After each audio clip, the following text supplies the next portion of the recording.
Assalamualaikum warahmatullahi wabarakatuh. Halo, kami dari kelompok 14 dan dalam video kali ini kami akan memaparkan materi tentang portofolio internasional untuk memenuhi tugas manajemen keuangan internasional kelas B.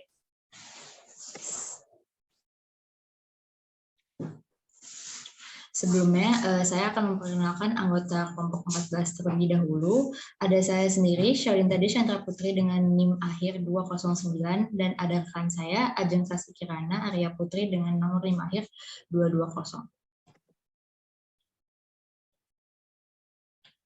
Oke, di sini juga ada daftar isi yang akan kita bahas. Yang pertama itu ada definisi portofolio internasional, yang kedua ada return dan risiko dalam konteks portofolio, yang ketiga ada diversifikasi internasional dan manfaatnya, yang keempat ada studi kasus, dan yang terakhir ada penutupan. Oke, yang pertama kita akan masuk ke definisi dari portofolio internasional itu sendiri. Untuk investasi portofolio internasional itu merupakan arus modal internasional yang disediakan dalam bentuk investasi aset-aset finansial. Nah, saat ini arus portofolio ini paling banyak dan cepat mengalir ke sepenjuru dunia melalui pasar uang dan pasar modal di pusat-pusat keuangan internasional. Peningkatan yang cepat dalam hal investasi portofolio ini mencerminkan efek samping dari globalisasi dalam pasar keuangan, di mana kemajuan dalam teknologi komputer juga menjadi alasan utama dari perkembangan investasi portofolio internasional yang sangat pesat ini. Perkembangan yang cepat ini tentunya memiliki alasan atau faktor-faktor tersendiri bagi para investor yang dijadikan alasan mengapa dilakukannya investasi portofolio internasional tersebut. Maka berikut adalah beberapa faktor pendukung yang ada. Dan itu yang pertama, investor dapat berpartisipasi dalam pertumbuhan pasar asing. Yang kedua, dapat dilakukannya hedging untuk para investor. Lalu yang ketiga, adanya efek diversifikasi yang kemungkinan dapat terjadi, dan yang terakhir adalah tingkat return yang tidak normal atau berfluktuasi dikarenakan pasar yang tersegmentasi. Lalu selain dari faktor-faktor tersebut, terdapat pula beberapa manfaat lainnya yang bisa didapatkan oleh investor ketika melakukan portofolio investasi pada saham asing. Yaitu yang pertama, adanya expected return yang tinggi, lalu variasi return yang cenderung rendah. Terdapat juga kemungkinan korelasi return saham asing dengan home market investor yang rendah, dan yang terakhir adalah share konsumsi atas barang impor dan jasa cenderung besar. Oke, selanjutnya ini saya akan membahas poin kedua dari materi kita, yaitu ada return dan risiko dalam konteks portofolio, yaitu dibagi dua, ada menghitung return dan risiko portofolio, dan juga ada menghitung risiko total, risiko sistematis, dan risiko tidak sistematis.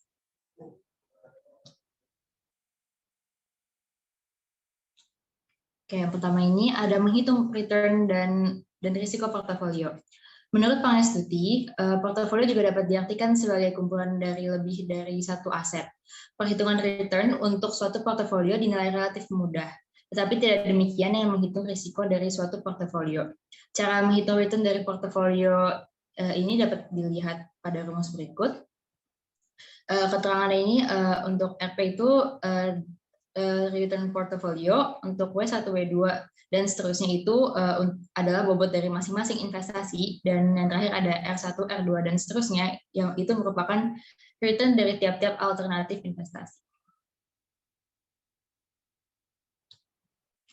Oke, selanjutnya ini, apabila menghitung return dalam konteks portofolio merupakan bobot tertimbang dari return individual, maka tidak demikian dengan perhitungan risiko dalam konteks portofolio.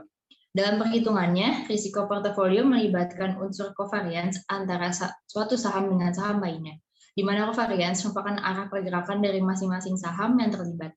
Setelah dilakukannya perhitungan covariance, maka risiko atau variance dari suatu portofolio dengan dua aset dapat dihitung sebagai berikut. Nah, berikut ada rumusnya. Dalam keterangan ini, W1 dan W2 merupakan bobot investasi pada saham 1 dan saham 2.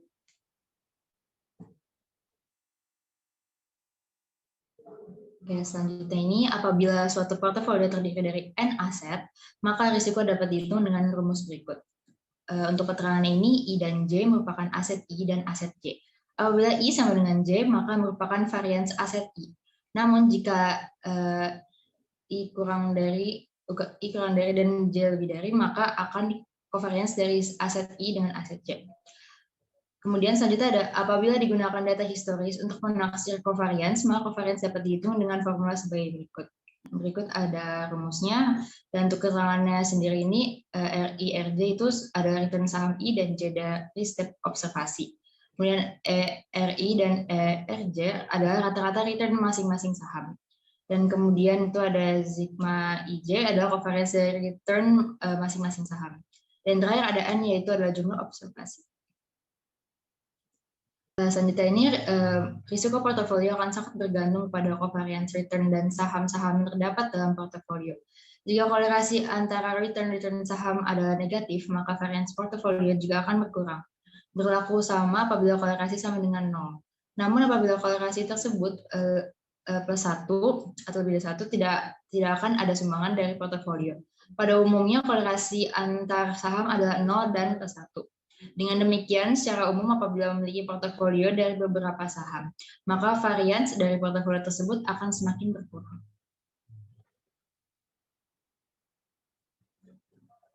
Oke, selanjutnya ini ada poin selanjutnya, yaitu menghitung risiko total, risiko sistematis, dan risiko tidak sistematis. Yang pertama itu ada risiko total.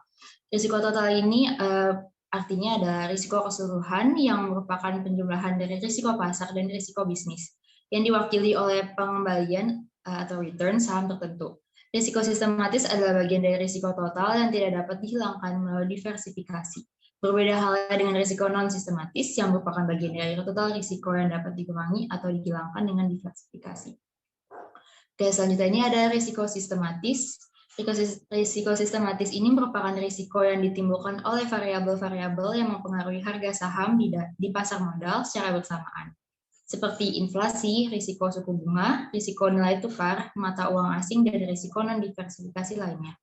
Beta merupakan indikator dari risiko sistematis. Berikut ada rumusnya untuk risiko sistematis ini dengan keterangannya.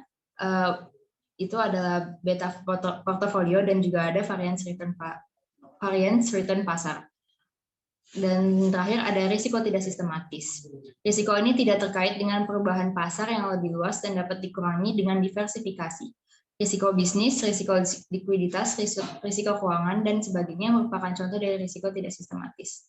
Risiko tidak sistematis dapat diukur dengan memeriksa nilai varians unik perusahaan atau risiko yang ada di perusahaan. Berikut ada rumus perhitungan dari risiko non-sistematis dengan keterangannya. Di situ ada W1. W1 itu adalah WI adalah proporsi aktiva ke I yang masuk ke dalam portofolio optimal, dan ada sigma kuadrat EI adalah variance EI aktiva ke I yang masuk ke dalam portofolio optimal.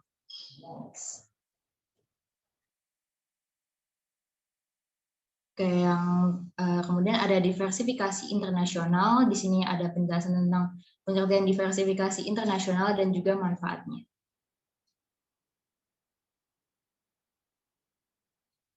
Oke, untuk diversifikasi internasional ini pengertiannya yaitu adalah diversifikasi internasional didefinisikan sebagai perilaku kegiatan yang berbeda di lokasi yang berbeda. Yang internasionalisasi diperlukan namun tidak cukup.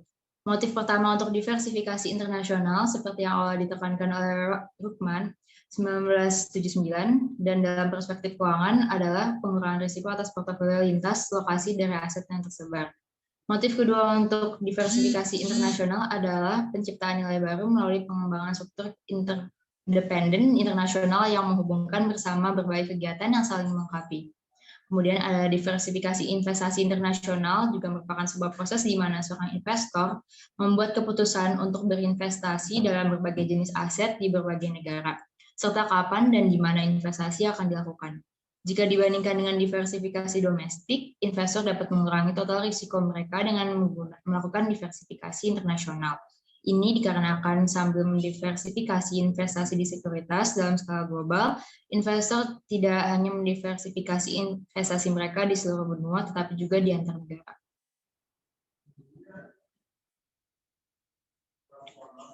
Oke, kemudian juga di sini ada manfaat dari diversifikasi internasional sendiri. Yang pertama, diversifikasi internasional memungkinkan risiko sistematis dari setiap satu ekonomi dikurangi dengan memegang portofolio aset internasional. Keuntungan dari diversifikasi risiko internasional ini tidak tersedia dari diversifikasi industri dalam suatu perekonomian. Kemudian, diversifikasi internasional memiliki manfaat bagi investor, yaitu untuk meningkatkan kemampuan berinvestasi dalam berbagai ukuran dan jenis aset dengan pengembalian yang bervariasi. Kemudian yang ketiga, itu diversifikasi internasional dapat mengurangi risiko volatilitas mata uang. Dan yang terakhir, diversifikasi internasional dapat memanfaatkan ketidakefisienan pasar, memperluas keahlian dan inovasi perusahaan melalui pembelajaran dan pengalaman di pasar internasional, dan memperluas prospek untuk mencapai skala ekonomi. Pendekatan ini mendukung volume penjualan yang lebih besar, menghasilkan pendapatan yang lebih tinggi bagi perusahaan dibandingkan dengan hanya beroperasi di satu wilayah geografis. Terlepas dari kenyataan bahwa manfaat diversifikasi internasional lebih besar daripada biaya melakukannya, sebagai investor, harus tetap mempelajari dan memahami risiko yang terkait dengan diversifikasi internasional. Oke, untuk selanjutnya kita akan masuk ke studi kasus dari pembahasan kali ini. Yang pertama, latar belakang kondisi perekonomian negara-negara maju dan negara-negara yang terletak di kawasan yang sama memiliki pengaruh yang besar terhadap satu sama lain, terlebih pada negara di kawasan Asia Tenggara. Di mana negara-negara di kawasan Asia Tenggara ini tergolong sangat bergantung pada investasi-investasi yang berasal dari negara pemodal seperti Amerika dan Cina maupun investasi yang didapatkan dari kerjasama antar negara di kawasan ASEAN. Maka tidak heran jika pergerakan IHSG dan indeks-indeks lainnya di kawasan ASEAN ini akan mengikuti pergerakan indeks bursa saham negara maju maupun negara lainnya di kawasan ASEAN.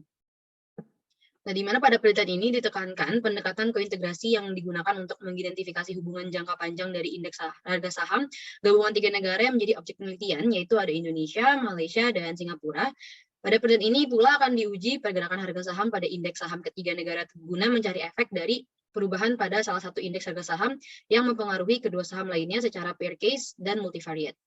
Nah, jika hubungan tersebut ditemukan, maka alangkah baiknya investor untuk tidak memasukkan sekuritas yang dimaksud ke dalam portofolionya, lantaran investor tidak akan mendapatkan keuntungan dari strategi diversifikasi. Akan lebih baik bagi investor untuk memasukkan sekuritas-sekuritas yang terbukti tidak saling berkointegrasi agar keuntungan dari strategi diversifikasi dapat didapatkan. Kita masuk ke hipotesis penelitian. Yang pertama ini adalah pengujian secara multivariat, di mana H0 antara bursa saham Indonesia, Singapura, dan Malaysia tidak terdapat kointegrasi. Lalu H1 antara bursa saham Indonesia, Singapura, dan Malaysia terdapat kointegrasi. Selanjutnya kita masuk ke hipotesis penelitian yang kedua, yaitu pengujian secara pair case. Yang pertama ada Malaysia-Indonesia dengan H0 antara bursa saham Malaysia dan Indonesia tidak terdapat kointegrasi. Lalu ada H1 antara bursa saham Malaysia dan Indonesia terdapat kointegrasi. Yang kedua, ada hubungan antara Singapura dan Indonesia, lalu Singapura dan Malaysia dengan H0 dan H1 sama seperti sebelumnya.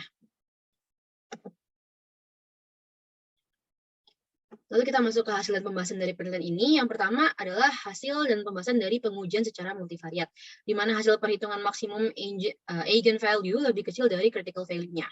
Berlaku sama dengan nilai trace statistik yang juga menunjukkan angka yang lebih rendah dari critical value-nya.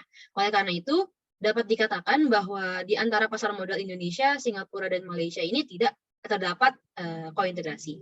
Lalu kita masuk ke hasil pembahasan yang kedua, yaitu pengujian secara bivariat.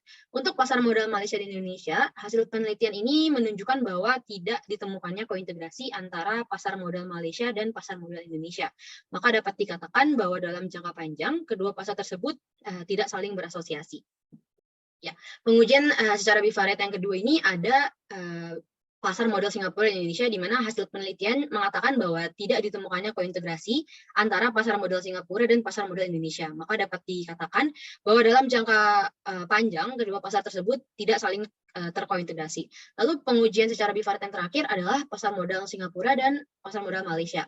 Berdasarkan hasil perhitungan yang telah dilakukan, untuk pengujian dua negara ini ditemukan adanya bukti kointegrasi antara pasar modal Malaysia dan pasar modal Singapura. Maka kesimpulan yang dapat kita ambil dari kasus sebelumnya adalah hasil penelitian ini menunjukkan bahwa secara multivariat, 3 pasar modal yang dijadikan objek penelitian yaitu Indonesia, Malaysia, dan Singapura tidak menunjukkan adanya hubungan jangka panjang, di mana pengujian multivariat tidak selamanya didukung oleh hasil pengujian secara berpasangan.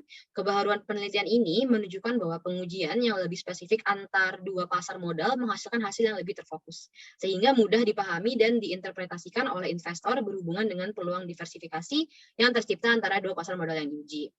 Lalu secara umum, pengujian multivariat ini menunjukkan tidak adanya asosiasi jangka panjang, berlaku sama dengan pengujian bivarian antara pasar modal Malaysia dengan Indonesia, serta pengujian antara pasar modal Indonesia dengan pasar modal Singapura. Namun, kita dapat hasil berbeda dapat kita temukan pada pengujian bivariat antara pasar modal Malaysia dan pasar modal Singapura, di mana hasil penelitian kedua pasar menunjukkan bahwa terdapat hubungan jangka panjang atau kointegrasi antar keduanya. Yang terakhir, kita masuk ke saran, di mana adanya globalisasi ini sangat berdampak kepada kehidupan manusia, tak terkecuali perkembangan investasi portofolio internasional yang semakin marak lantaran didukung oleh perkembangan teknologi yang terjadi. Melakukan investasi di pasar asing tentunya memiliki keuntungannya tersendiri bagi para investor, contohnya expected return yang tinggi dan variasi return yang cenderung rendah. Namun, perlu diingat bahwa yang namanya investasi tentu akan memiliki risikonya tersendiri. Semakin besar return yang diharapkan, tentu semakin besar pula risiko yang perlu ditanggung oleh para investor.